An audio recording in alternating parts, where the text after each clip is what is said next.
Balerion the Black Dread was the biggest, baddest, and oldest of the Targaryen dragons, and so naturally, in my Targaryen dragon series, we need to start with the big boy himself. So Balerion was at least, or more likely over, 200 years old at the time of his death. He is the last known creature, alive or otherwise, who got to see old Valyria at its height before the doom occurred, which is how we're able to make a rough guesstimate as to his age.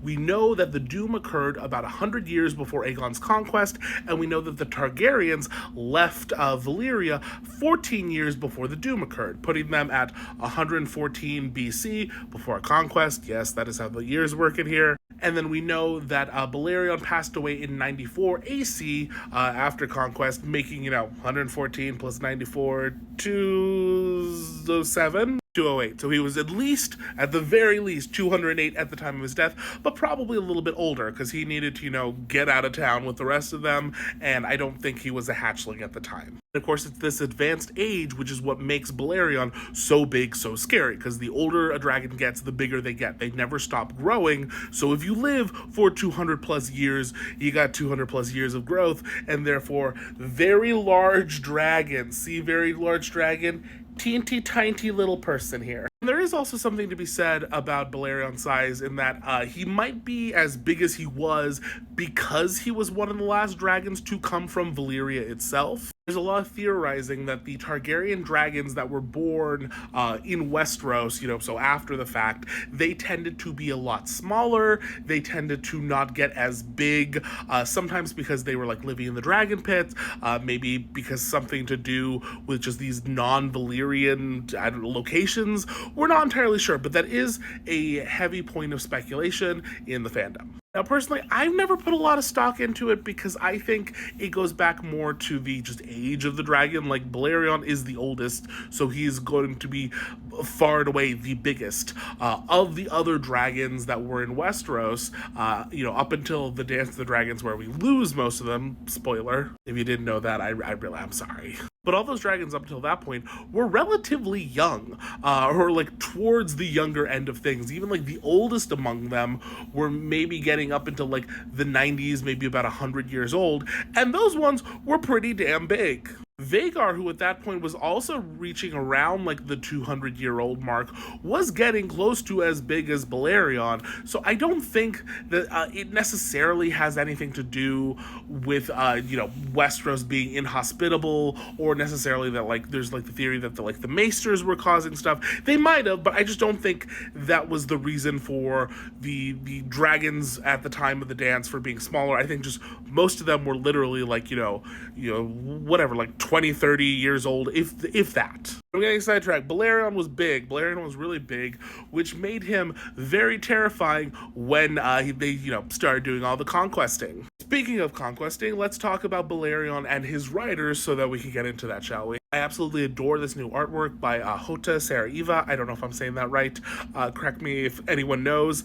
But it's really, really cool. You have Balerion up in the background, and then you have all of Balerion's riders that we know of for certain. That is another point of contention that I should point out. We do not have any concrete information about the riders of any of the Targaryen dragons before Aegon's conquest. Because we know that the Targaryens left Valyria with 5 dragons, Balerion being one of those 5 dragons, and then over that 100 years that they were on Dragonstone, 4 of them passed away, leaving just Balerion. Now, we don't know for a certainty whether any of those 4 dragons had riders. I mean, they probably did, and we don't know if Balerion had a rider technically before Aegon the Conqueror, but we do have some non-canon sources that suggest some possibilities. Sorry, I know I said I was going to get to Aegon, but let's take just a moment before we get to Aegon, okay? I promise. So an interesting little tidbit that House of the Dragon gave us, which is why I say it's a non, or I should say semi-canon source, is that Balerion did have at least one rider before Aegon the Conqueror, and that was Daenys the Dreamer. Now, in House of the Dragon, this was like written into one of the like pretty elaborate like textbooky type things that were giving like Targaryen histories that someone just like caught a like snapshot of. They were like showing like different like props or whatever on the set, and they read what was like written inside of it, and it was this history of like Balerion being claimed by Daenerys the Dreamer, which is an interesting pairing when you think about it. Because remember, Daenerys the Dreamer is the Targaryen daughter who had the dragon dream that saw the doom happening, the doom coming to Valyria. She then tells her own father, like, hey, I had this vision. I think something bad's gonna happen here. We should probably get out of town. And then Dad's like, you know what? I better safe than sorry. Let's pack all of our shit, get our dragons, and get the fuck out of here. But according to this like semi-canon source, like written into this prop for the show, it talks about how I think it was like before they left Valyria, Daenerys claimed Balerion, who was like a young dragon at the time.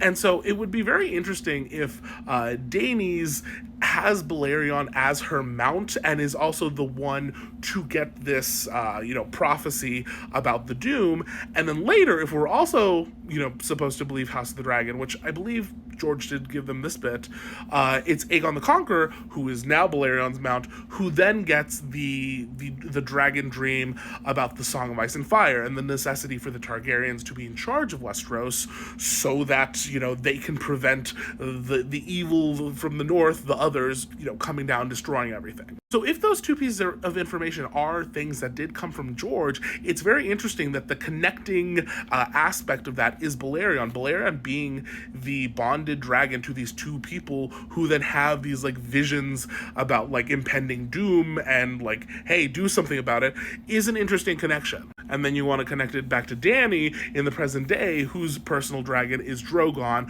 who is also known as Balerion Come Again. And it's interesting. I don't know. The connections, But anyway, I've yammered on. So let's talk about the four riders of Balerion the Black Dread. First, you have, of course, the canon ones that we know about. There's Aegon the Conqueror. Aegon the Conqueror uses Balerion to conquer Westeros. Balerion is used to